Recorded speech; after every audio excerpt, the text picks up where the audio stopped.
అందరికీ జై శ్రీరామ్.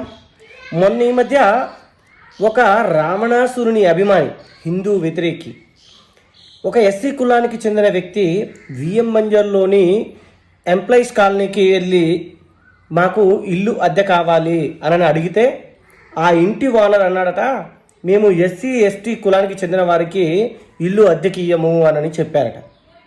సరే, ఈ రావణాసురుని అభిమాని విషయాన్ని పక్కన పెడితే ఈ రోజుల్లో కూడా ఎస్సీ ఎస్టీ కులానికి ఇంటిని అద్దెకి ఇయ్యము అని చెప్పే లఫూటుగాళ్ళు, పనికి మాలిన వెధవలు ఉన్నారంటే సిగ్గుచేటుగా ఉంది. నిజంగా ఇలాంటి వాళ్ళని చెప్పుతో కొట్టాలి, లేదంటే వీళ్ళపై కఠిన చర్యలు తీసుకునేలా ముందుకు వెళ్ళాలి. అంతేకాని ఇలాంటి వాళ్ళని వదిలేస్తే మిగతా వాళ్లకు ఆసరా ఇచ్చినట్టు అయింది. ఆలోచించండి. జై శ్రీరామ్. భారత్ మాతాకి జై.